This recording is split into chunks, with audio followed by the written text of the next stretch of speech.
백운규 장관이요, 전격적으로 대전지검에 출석해서 이 원전 평가 조작과 관련한 조사가 이루어지고 있습니다.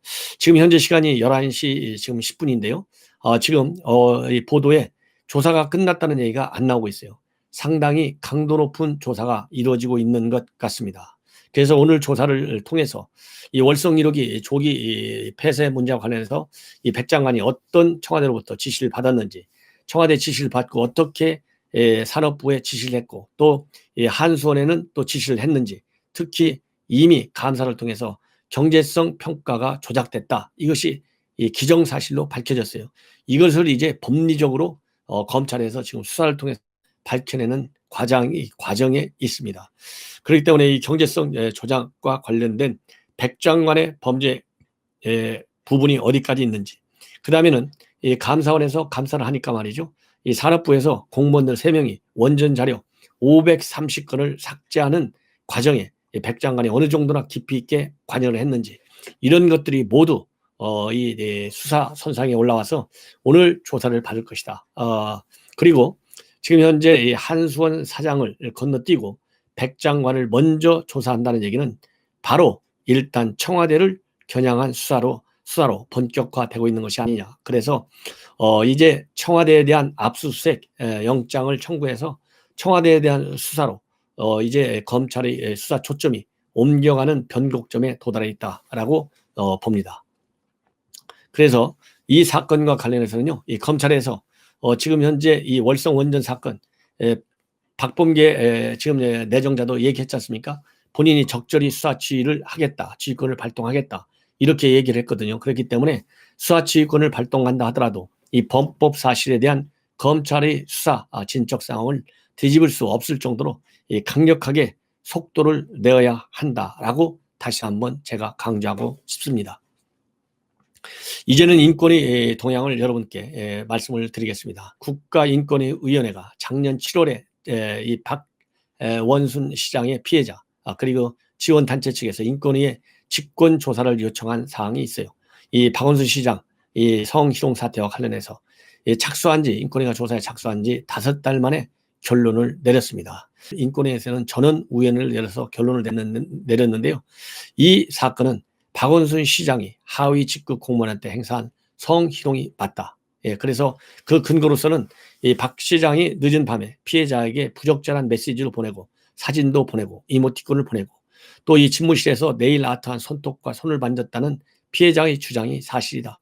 그리고 피해자의 휴대전화, 디지털 포렌식 자료, 참고인들의 진술과 피해자의 진술, 이런 객관적인 자료를 볼 때 성희롱이 맞다, 이렇게 판단을 했습니다. 그러면서 비록 박원순 시장 이 방어권을 행사할 수 없는 상황이기는 하지만, 그래서 더더욱 엄격히 따졌지만은 성희롱으로 판단하기는 굉장히 충분하다.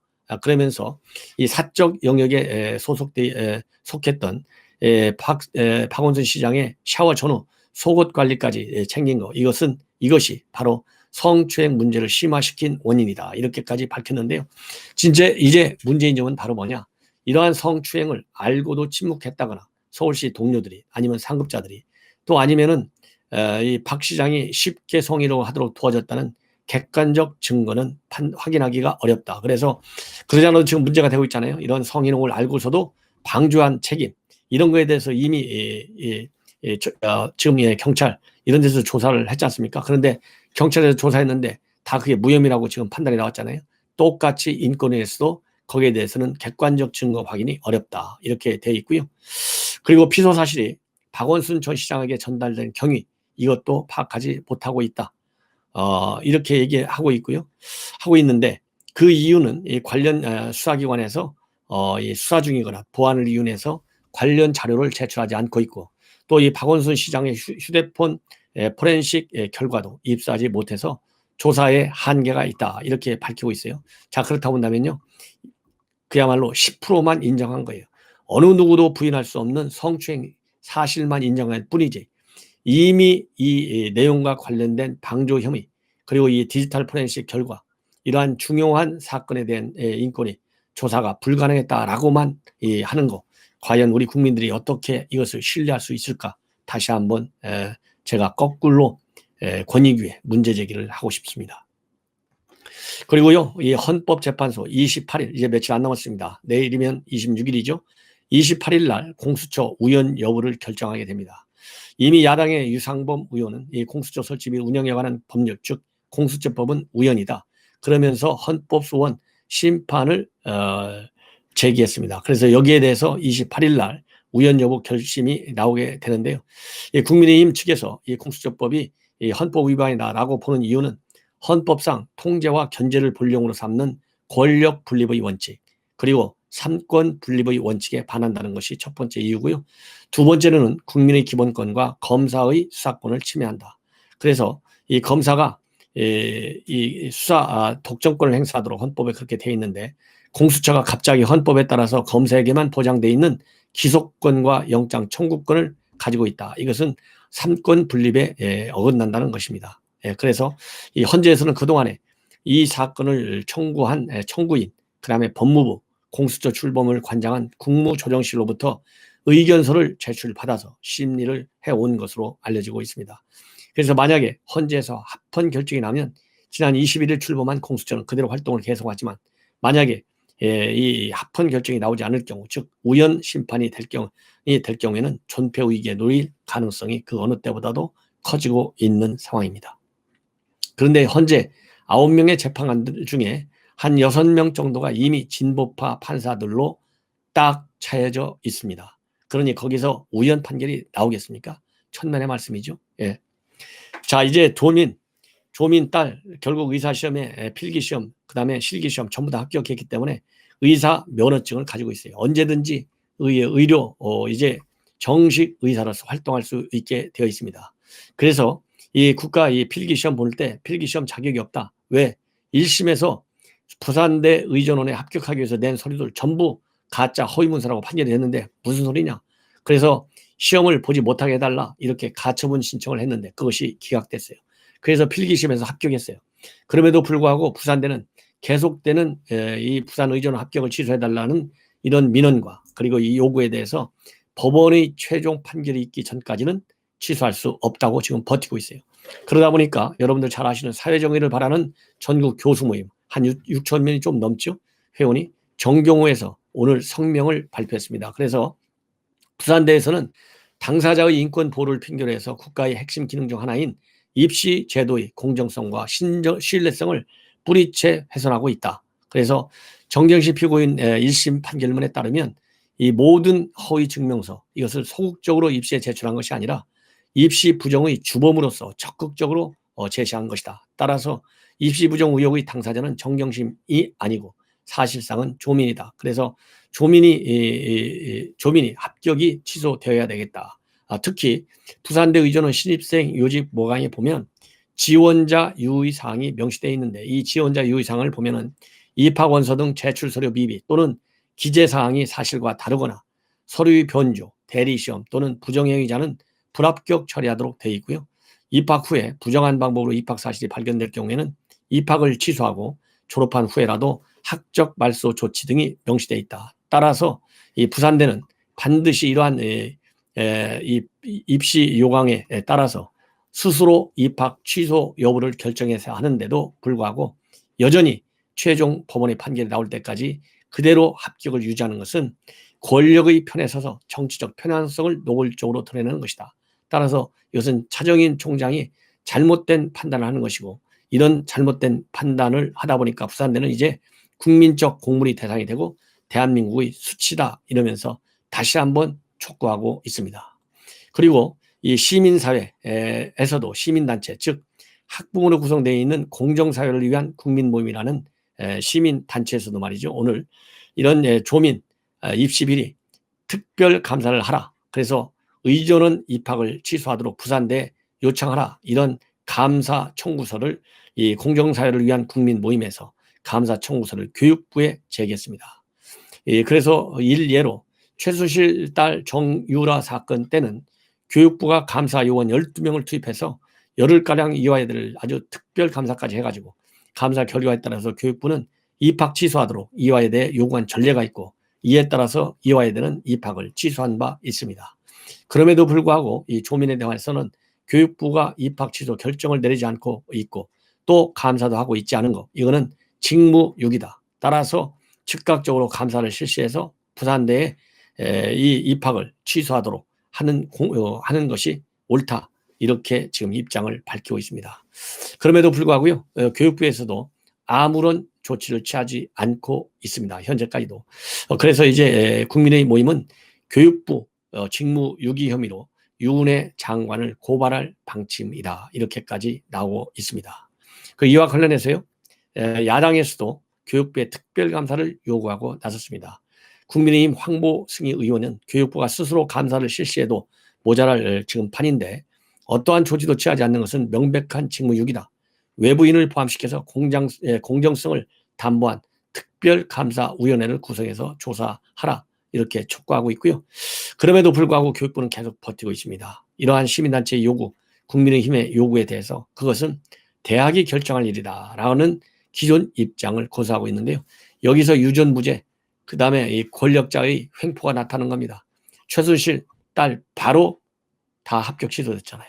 그럼에도 불구하고 이렇게 시민단체에서 그리고 야당에서 이렇게 특별감사와 그리고 입학 취소를 요청하는 교육부의 조치를 요구하고 있는데도 불구하고 교육부나 부산대 모두가 최종적인 법원의 판결이 나올 때까지 기다리겠다 하는데요. 이거 무슨 배짱인가요? 이렇게 버티는 사람들, 이미 부산대 이 의전원 총장은요, 시민단체에서 고발해버렸어요. 직무유기다. 그래서 지금 야당에서도 지금 교육부 특별감사위원회 구성하라 이렇게 했는데 구성할 리가 없거든요. 그래서 교육부 장관 상대로 해서 직무유기 혐의로 고발 조치하는 것이 더 시급하다. 이제 더 이상 촉구해봐야 아무 소용이 없는 것이 확인이 됐지 않습니까? 그래서 이제는 남은 것이라고 하는 딱 한 가지. 이제 교육부 직무유기 혐의로 고발하는 것밖에 없다는 얘기를 드립니다. 자, 그리고요, 이제 박범계, 오늘 청문회가 열렸는데요. 이 청문회에서 결국은 김학의 사건이야말로 검사의 비리가 개입되어 있는 것이기 때문에 공수처법에 따라서 김학의 불법 출국 금지 조치는 이제 공수처로 이첩해야 된다는 주장을 밝혔고요. 이러는 가운데 지금 수원지청에서 수원지검에서 이 김학의 출금 사건에 대한 수사에 속도를 내고 있는데요. 출입국 관리 심사과 과장 그리고 그 밑에 과치원 2명을 참고인 신문으로 오늘 불러서 이 관련 내용에 대한 수사에 속도를 내고 있다는 이 보도를 여러분들께 전달해 드리도록 하겠습니다. 그래서 이제 이 김학의 사건 그야말로 이제 수사에 속도를 내서 지금 현재 공수처는 처장 하나밖에 없는데 박범계는 이걸 넘기라고 그래요. 그러면 지금 3월 중에는 공수처가 정식으로 발동이 되게 됩니다. 가동이. 그래서 3월 전까지 아직 한 2달쯤 남았는데요. 짧게 생각해서 2월 중순까지는 이 관련자들 이 필요한 법적 조치, 구속 수사로 들어가야 된다. 지금 개각을 2차례나 했어요. 그런데 그 사람 문제 있는 사람들만 어쩌면 이렇게 골라 쟀겠는지 알 수 없을 정도로 심각한 범죄인들까지 지금 내각에 집합시키고 있잖아요. 박범계도 사실상의 범죄인이나 마찬가지잖아요. 법률적인 측면에서야 법으로 따진다고 하지만 범죄인이 안 될지 모르지만 사회적으로 정치적으로 우리 야권에 있는 국민들 입장에서 본다면 범행을 저지르는 일이 한두 개입니까? 그렇잖아요. 범인이나 마찬가지지. 다 고소 고발돼 있잖아요. 그 다음에 법무차관은 어디 멀쩡한가요? 법무차관 지금 경찰까지 나가서 죄송합니다 하고 있잖아요.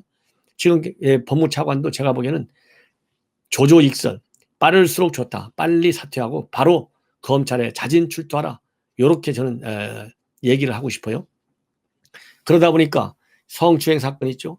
이 법무부는 장관 차관 사상 초유의 범죄인들만 갖다 앉혔죠. 무슨 재주로 선거를 이기겠어요. 그러다 보니까 이제는 돈 선거밖에 없다. 그래서 대통령까지 나서고 있어요. 사실상 이거 말이죠. 이 법률 관련 NGO 단체들 많잖아요. 중요한 사건이 있을 때마다 고소 고발하는 NGO들에서는 대통령이 오늘 느닷없이 청와대에서 이 보건복지부 식약품, 식의약품안전처, 질병관리청 부처 업무보고를 받는 자리에서 지금 현재 이러한 이 손실 보장을 제도할 수 있는 방안을 검토하라 이렇게 지시했어요. 이것이 대통령이 행정부의 수반으로서 일상적인 행정 지시로 봐야 되는 건지 아니면 이미 정세균 총리가 지시했잖아요. 이것도 사실상은 선거 전략의 큰 틀 안에서 이루어지는 측면이 없지 않아 있다라고 저는 해석하고 싶어요. 그렇게 또 해석할 수밖에 없어요. 여러 가지로 보면. 그렇잖아요. 그렇기 때문에 이러한 대통령의 지시가 본격적인 선거 개입의 신호탄이 되는지 법률적인 측면에서의 검토도 굉장히 시급하다. 그래서 이걸 보면 전세균 총리와 이낙연 대표 전부 다 이 포퓰리즘 정책을 내세우는 것에서 여론의 반발도 있고 해당 부처와 그다음에 당사 이 기업체들, 금융기관들 모두가 반대하고 나섰잖아요. 그래서 이러한 반대의 불길이 더 커지기 전에 대통령이 나서서 가지고 이걸 정리해야 되겠다. 이래서 갑자기 이 화상회의를 통해서까지 지시하는 것이 분명하다. 이런 생각이 듭니다. 그래서 대통령은 이 코로나로 인해서 경제사회적 타격으로부터 국민 삶을 지키는 일도 매우 중요하고 시급하다. 단기 대책부터 근본 대책까지 예기치 못한 충격으로 국민을 보호하는 사회 안전망 역할이 어느 때보다도 절실하다. 이렇게 말을 하고 있는데 이 말 자체가 틀린 것은 아니다. 그러나 지금 재경부에서 이미 총리 지시에 의해서 여러 차례 장관과 차관이 이거는 국가의 그 재정의 건전성을 살펴볼 때 도저히 납득이 안 간다. 이 100조 원 이상의 돈을 과연 어디서 조달할 것이냐. 이렇게까지 문제가 제기된 상황에서 대통령이 다시 뛰어나오는 것은 분명히 선거를 의식한 조치다라고 밖에는 볼 수 없을 것 같습니다. 오늘 밤 방송을 마치겠습니다. 좋은 뉴스를 가지고 여러분께 다시 찾아뵙도록 하겠습니다. 편안히 주무십시오.